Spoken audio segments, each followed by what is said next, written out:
Hi, this is Coach MJ. Welcome to the next Mission Impossible show. Today we have on our show the president of the National Speakers Association for the Central Florida chapter. He's an author, he is a professional speaker, and he's a world traveler. To give you a little bit more insight, I'd be taking his steam away, and that's the last thing I want to do. Mr. David Blake is on the show. Welcome, David. Thank you, sir. Happy to be here. I'm looking for a great conversation as always. Wonderful. So, David, kick it off here. You have quite a story, and of course, you've got a way that you're going to unpack that for us today. So I'll just give you the microphone and let you go at it. Sounds good. Let's start here. Have you ever felt like you were coming from behind? I mean, way behind, like the event was this morning and you just realized it's 1 o'clock, or you felt buried by something with no end in sight and no light ahead.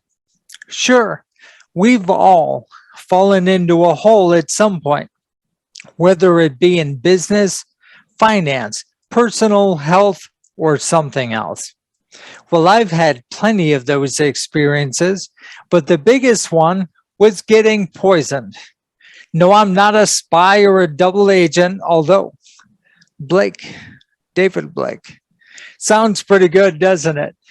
Well, let's start here. When I was 40, I was doing pretty well in life, just became a master level scuba diver, happily married, and my company was #1 in Chicago for the 5th year. So I was looking at my what's next. Then a couple of days before Christmas, I started celebrating my first day off in 22. You know, the kind of day when nothing's getting you off the couch, the bathroom seems a little too far away, and you would tip just about anything for somebody to come in and set up food right in front of you. And then the dog gives you that look, followed by the door dance. I looked at my wife, Lisa. She looked at me, and I got my shoes and coat. But while walking the dog that day, I slipped on the ice and broke my ankle. Now, had anybody seen it, I would have been booked on America's Funniest Videos, hands down. But the hole in the snow that day was about to become an avalanche. Get your shovels ready, because we didn't have another day off for 3.5 years. Turns out surgery followed after a two-week delay because of the holidays, and they didn't consider this an emergency surgery. But it did give me time to work on my 1-foot dance moves. All that being said, I should have heeded the warnings on the day of surgery because it was a blizzard. Remember, this is Chicago. But we made it in, and 2 hours later, success, or so we thought. The doctor came out and told Lisa that everything went perfect, and I'd be back to normal activity within a couple of weeks. And then I woke up, and Lisa knew immediately something was wrong. I couldn't even hold myself up. My speech was off like a college student at Mardi Gras. But their only stipulation was to be able to urinate, and not on myself, which I could do. So it must be the anesthesia, and home I went. Day 2 got worse, and day 3, I couldn't even walk, talk, or hold myself up. The doctors were slightly baffled, but not really concerned. This began a 3.5 year, as I mentioned, with no days off. A year in a wheelchair, with hundreds of tests, scans, and more doctor's visits. One group of doctors even gave me 5 months to live. Imagine what you would do if somebody looked you in the eye and said, "You've got 5 months. Have a good day." All this was going on. Meanwhile, I'm spending tens of thousands of dollars. My company is crashing, and most of my clients either got spooked or just needed tending, and I wasn't in a position to help them out. And I hadn't shared my goals or vision with anybody that could. So-called friends and some family just couldn't see me like that, and I've never seen them again. Here's a story about another guy that fell in a hole. He looks up and he sees a doctor walk by, and he says, "Doc, can you help me out?" And the doctor writes out a prescription, drops it in the hole, and he keeps on walking. Then he sees a priest walk by and he says, "Father, I'm in this hole, can you help me?" And the priest writes out a prayer, drops it in the hole, and keeps on walking. Then he sees a friend walk by and he says, Joe, I really need you. Can you help me out?" And Joe jumps in the hole. And the guy says, "Are you nuts? Now we're both in the hole." And Joe says, "Yeah, but I've been here before and I know the way out. And today I'm here to tell you, check your phones and make sure you have some Joes in your phone. And I'm also here to tell you that there is a way out, and I'm here to help you with that." Wow. That was an intro. Let me just climb out. I was in there with you, as we all were. What an incredible journey you've had, David. I really appreciate. All honors to you, and blessings be upon you going forward. That must have just been. Thank you. No one could probably even imagine what that was like. So I won't even pretend to even say that, because that's ridiculous. Something that you uniquely went through, you uniquely experienced, all of the frustration, all of the humiliation, all of the helplessness, all of the hopelessness, and to have courageously climbed out of that hole without anyone throwing you a prayer, because I doubt you even got that. I think what you did was you were probably counted out, and once you're counted out, the herd just continues to pass by, and there's the injured gazelle at the end of the field. So that is a good summation of everything that went on. Yes. So I salute you, and my hat's off to you. I'm pleased to have you on the show, because what a lot of people don't know is that you're president of this chapter of the Central Florida National Speakers Association. You're a professional speaker, and as yes, a professional speaker, you might have, I don't know, there could be some people out in the audience today who are listening, either seeing this on YouTube or listening to it on where they get their podcast, whether it's Apple, Spotify, iHeartRadio, and they're thinking, well, wait a minute, how could I become a speaker? Do you need to be poisoned to have this happen to you, or how did you become a speaker? Tell us that. Well, you don't need to be poisoned, and I certainly wouldn't recommend it.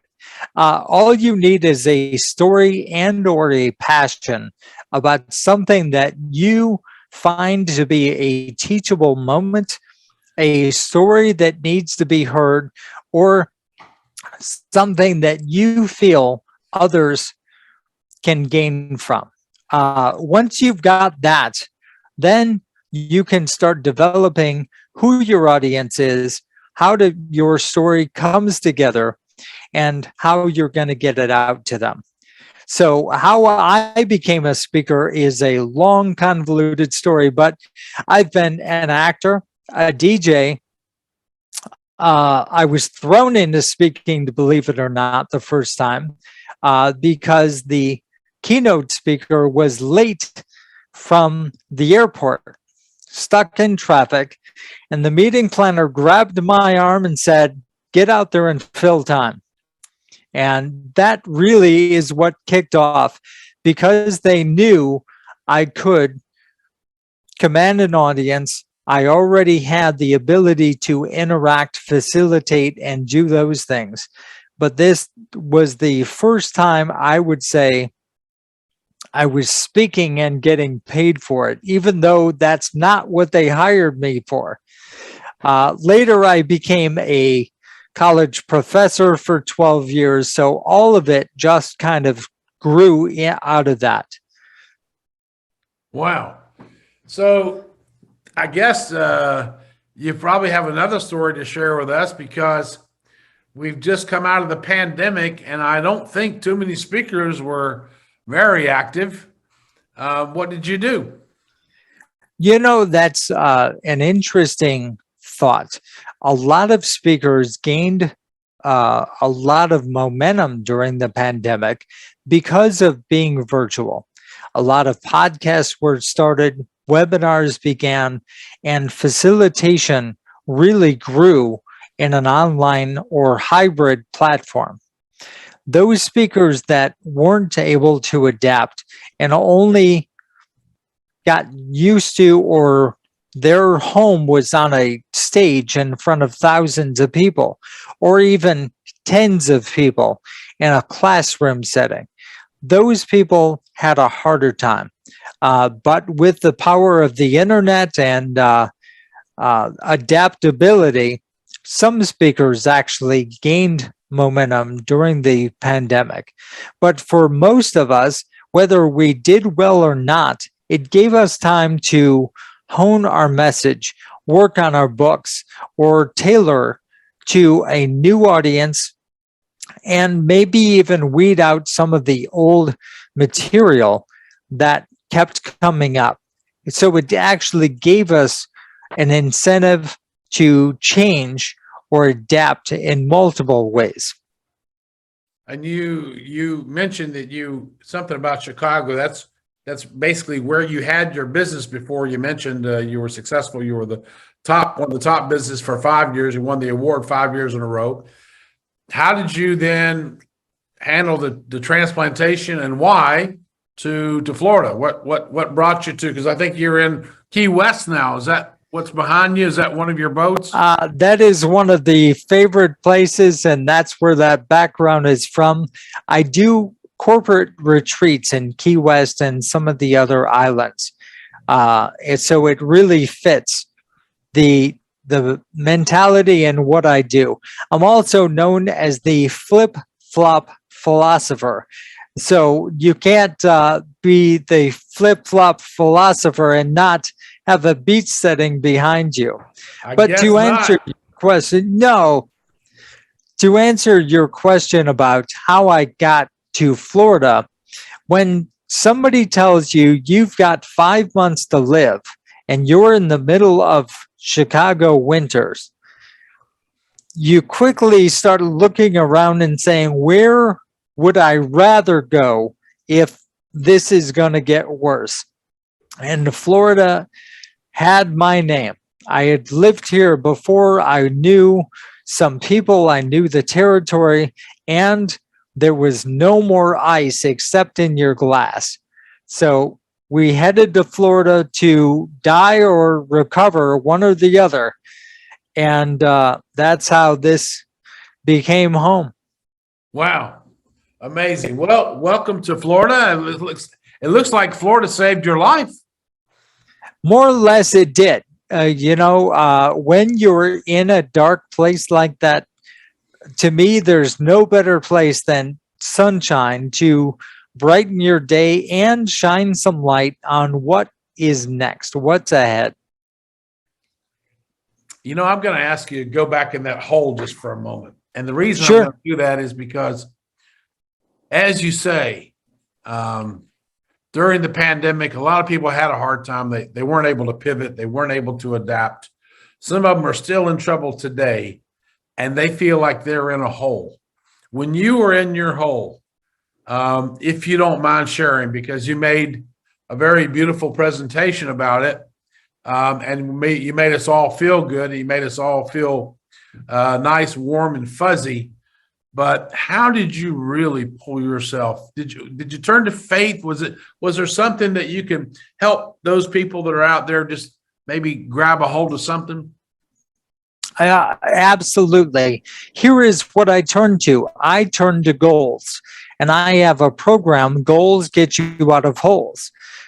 Because when you have something, whether it's faith, whether it's a hobby or a destination that you can set your sights on, and you can see it, feel it, taste it, and every waking moment surrounds that thought, that goal. It gives you the momentum to keep going. And the light shines brighter the closer you get to that goal or that destination you're looking for. Then once you're at the point of you made it to the top, you're at the edge of the hole, goals will keep you from falling back in the hole because they keep that forward momentum going. And you want to pick a goal that takes you further than you've ever been before. Because if you fall, you're not falling back in a hole. You use that as a sports metaphor, as a yard line or a marker of where you are now. You can always look behind you and see where you came from. But people get discouraged when they fall again, thinking, oh, here we go, I fell, I'm in trouble again. But they lose sight of how far they've come. And that is where the goals keep pulling you forward. You keep seeing that. Another thing, go ahead. Having something to look forward to, having a bigger something to look forward to really was your testament to finding an inner power within you to help you stay to help you breathe out of this. Yes, exactly. So, for example, some of the things I had as goals were to get back on stage. I wanted to meet people like Jack Canfield, for example, who was a mentor of mine, but we had never met. And using his principles, his teachings, helped keep me focused on my goals. That's the chicken soup guy, is that right? Chicken Soup for the Soul, the success principles, and many others. Exactly. Right. I've heard about him in a restaurant somewhere, but it had nothing to do with the restaurant. It was just a table Understood. Sure. One of those names that may pop up in conversation now and then. So meeting people like him, getting back on stage, biking the Florida Keys. It's 100 miles from one end of the Keys to the other. Those are some of the goals I had my sights on. I wanted to triple my income from when I was doing well before, but I wasn't where I wanted to be. So again, all of the things I set my sights on were higher than anything I had ever done before. So hang on a second. Let's get this straight. We have you being extremely impacted by this poison chemistry in your body that debilitated you physically. Yes. And emotionally and mentally. And then Correct. we have a doctor doing almost a post-mortem saying, don't make any plans. You're not going to be here in 5 months' time. Quite literally, they told me to go home and get my affairs in order. So hang on a second. How do you then go and make goals from that? It's not easy, and it certainly didn't come immediately. You have to go through the stages of what just happened. Is this real? Where am I now? So the first goal was, do I want to, if I'm going to die, do I want to do it here in Chicago with the cold, the snow, the misery? No. So I set my sights on where would be more comfortable. Florida was that destination. I also set my sights, and this is where those bigger goals get bigger. I wanted to learn to walk again. I wanted to drive a convertible down the Florida coast. I wanted to have a semi-normal life again. Not to mention the fact I wanted to make it to 6 months, not just 5. I was reading something about your story, and you mentioned about walking because you couldn't, and speaking, you had to reteach yourself to talk. Exactly. As I mentioned, by day 3, I couldn't walk, talk, or hold myself up. I had all the symptoms of a massive stroke, ALS, MS, some pretty horrible things, but I didn't have the actual markers in my brain of any of them. So that became a bigger mystery all in itself. Because hang on a second. So now, anyone who's listening in probably wonder, how did David Blake get on this show? He was faced with the impossible and somehow managed, we're going to dig into it more, but I like what I'm hearing so far. Somehow, through his own personal strength, some of his background, philosophy, some of the mentoring that he had, some of his own just get to it, he found a way. He made some new goals and he refused to give up. And that's a powerful, powerful testimony on how somebody can turn the impossible into I'm possible. I salute you, sir. Well, thank you very much. And I don't want to give anyone the idea that it was easy at any time.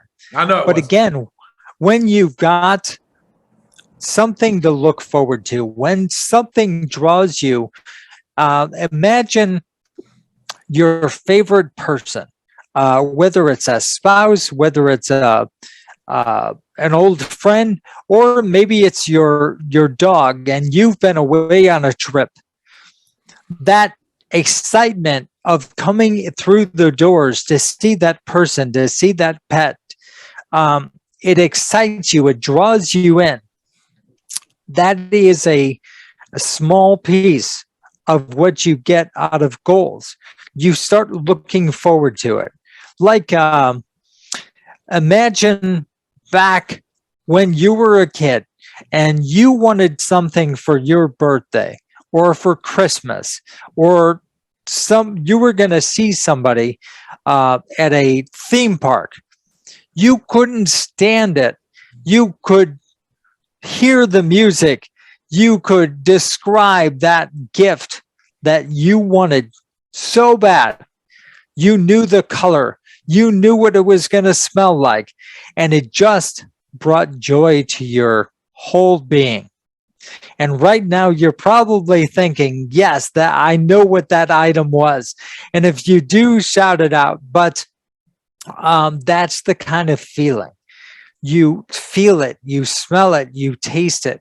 When you get to that point, it overrides the obstacles. It starts targeting you directly towards your path.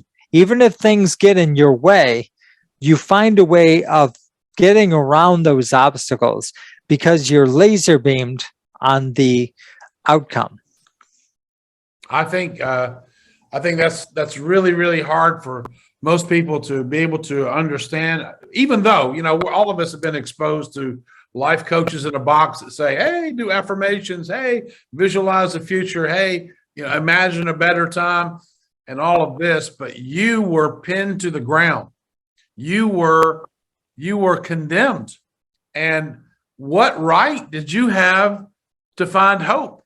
And who were you to be so ostentatious, so arrogant to come up with goals like doing 100 miles on the Keys or 3 times your income before this happened? That's just ludicrous. And I'm sure you didn't have your family members rallying around you going, hey, you got this, Dave. Of course you can. Because you must have sounded like a complete maniac to other people. And going through that's a great point. That's a great point. And that's where in the story, when I told you Joe jumped in the hole with the guy. Yeah, find the Joe. That's the kind of people you want to surround yourself with. Because I also mentioned, no, and it doesn't take many.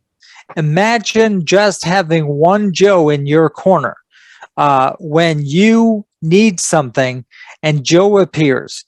Whatever it is, however big or small, these are the kind of people you want to have in your phone. These are the kind of people that you want to surround yourself with, even if it's only one person that has your back, that understands where you're trying to go and doesn't knock you. You know, when you're in a hole, people try and comfort you. It's going to be fine. You're going to like it here. You got this. Yes. You know, and they kind of keep you in that hole.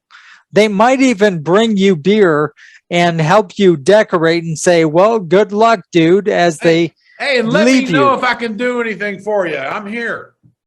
Right.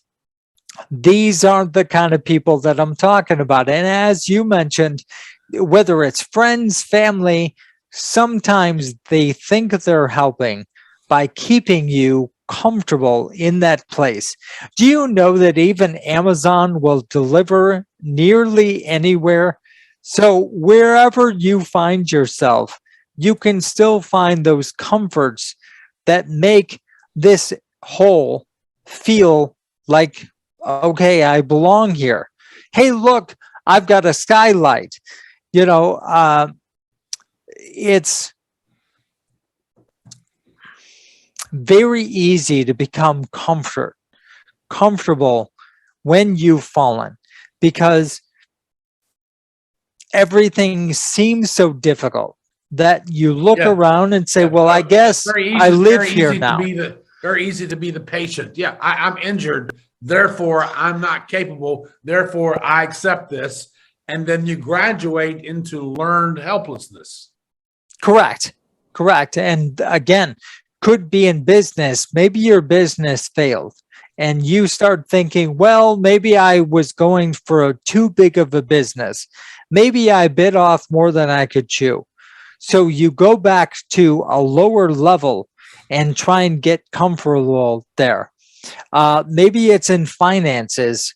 Something came along like a pandemic, knocked you off your pedestal, and now you're having a difficult time with finances. So you start paring back and say, well, let's just get comfortable here and not overextend ourselves and not think about where I was. And the next thing you know, you're at a lower level in your life than you would like to be. And then you either disappear, wither away, or again, you start setting up camp. This is home now. Because you stopped asking for more, because you stopped believing that you could, because you accepted what other people told you was the inevitable. And based on that, it would be real easy to realign your potential altitude with where other people think you should be, which is where you then believe that you are. And that's where you get stuck. Yes. Look at it in the sense of if you work in an office and you're up for a promotion and so is somebody else, that other person may try and convince you that you're not ready. You're not, you don't have enough time or experience. You haven't been doing this long enough. Just sit back and wait your turn. Well, they, keep trying to go ahead. Family can do the same thing.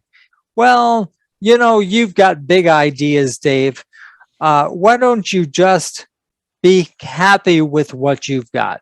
Maybe you should practice that a little more before you put yourself out there.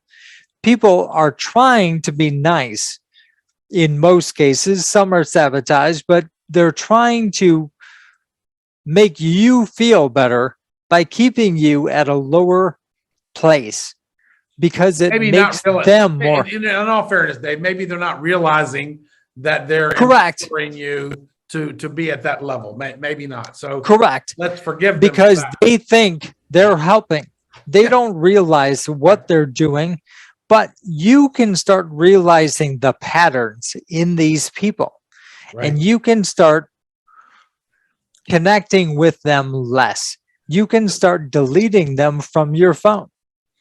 And before we do all that, and let's just kind of look at it from a different perspective, I've enjoyed this extremely interesting conversation, and for many reasons. You've gone through this incredible journey, and thank you for detailing it, giving us a little bit more depth today. Anyone out there who's going through something, who's been through it, and maybe still feels stuck, what I got from meeting my esteemed guest, David Blake, today was that it doesn't matter what somebody else said. And that somebody was an authority on health, a doctor. I mean, you have the ability to have the guts, the gumption, the grit to write your own damn story. And that's what David did. And he didn't listen to anybody else's script, advice, or their editing. Take this out or take that out. He put all his words in because that was the story he wanted to live. And look what he's doing today. David Blake, he turned everything onto a flip-flop and flip-flopped it all around. Thank you so much for joining us today on the Mission Impossible. We'll be putting the links into your episode when it comes out so that any company or retreat or thinking about a retreat or somebody with your mindset would add value to their team to get in touch with you. Thank you so much for being possible on the Real Mission I'm Possible show. God bless. You've got it. Thank you, sir.